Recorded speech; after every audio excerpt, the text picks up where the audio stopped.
அச்சமில்லை அச்சமில்லை அச்சம் என்பதில்லையே, துச்சமாக நம்மை எண்ணி தூறுகின்ற போதிலும் அச்சமில்லை அச்சமில்லை அச்சம் என்பதில்லையே, பிச்சை வாங்கி உண்ணும் வாழ்க்கை பெற்றுவிட்ட போதிலும் அச்சமில்லை அச்சமில்லை அச்சம் என்பதில்லையே என்ற பாரதியாரின் வரிகளோடு அனைவருக்கும் இனிய சுதந்திர தின நல்வாழ்த்துக்கள்.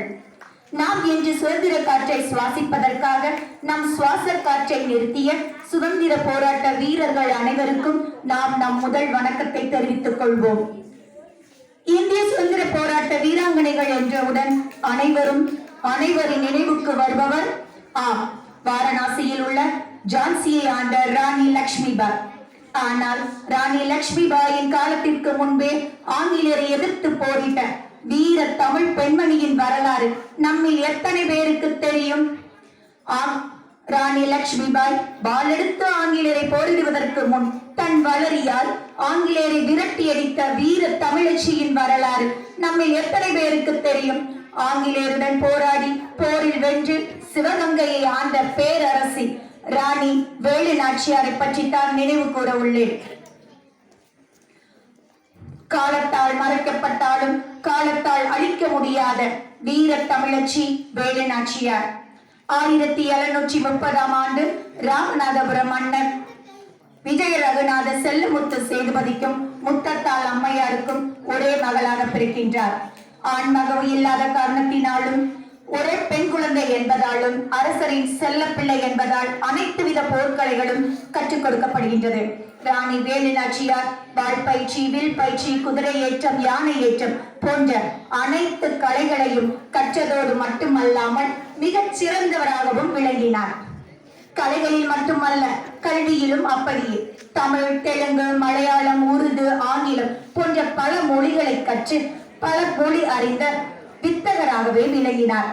1746 ஆண்டு சிவகங்கை ஆண்ட முத்துவடுகநாதருக்கும் அவருக்கும் திருமணம் நடைபெற்றது. திருமணத்திற்கு பின்னர் ராணி வேலு நாச்சியார் மிகச் சிறந்த ராணியாகவே இருந்தார். அவர்களுக்கு ஒரு பெண் குழந்தை பிறந்தது. அவற்றிற்கு வெள்ளையம்மாள் என்று பெயரிட்டனர். முத்துவடுகநாதரும் போர்க்கலைகளில் மிகச் சிறந்தவர். அதிலும் வளரி வீசுவதில் தலை சிறந்தவர்.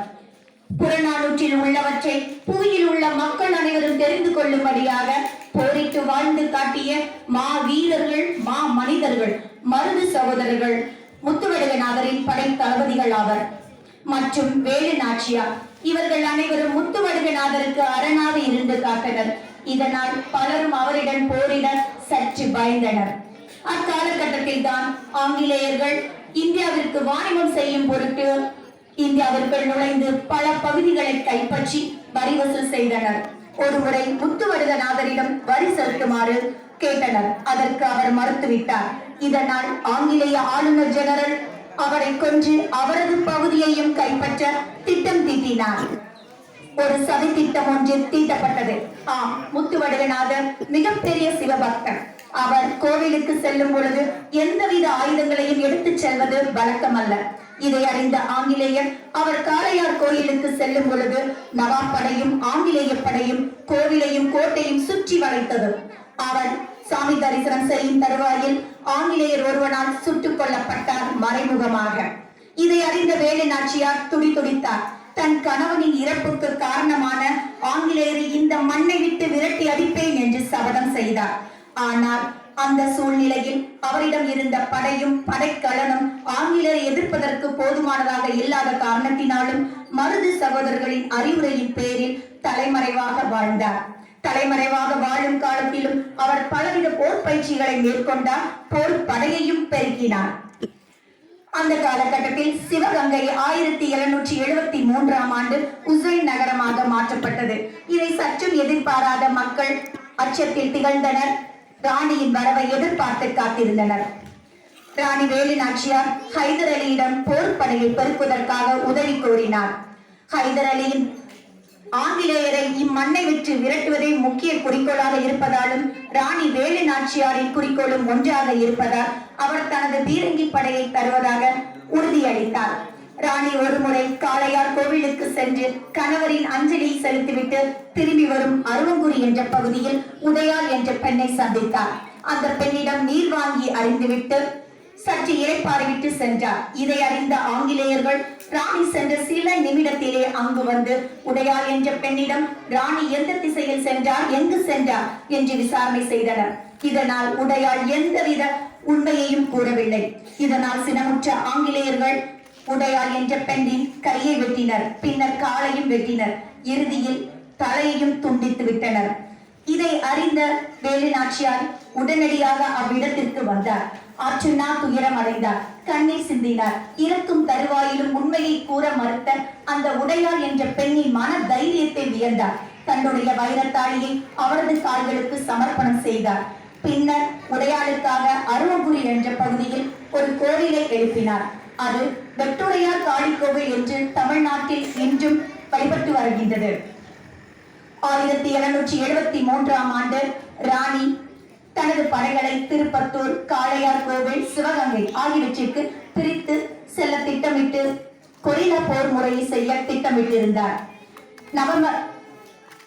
நவராத்திரி தினமான கடைசி நாளன்று விஜயதசமி அன்று சிவகங்கையில் அரண்மனையில் வீற்றிருக்கும் ராஜராஜேஸ்வரி அம்மனுக்கு சிறப்பாக வழிபாடு நடைபெறும்.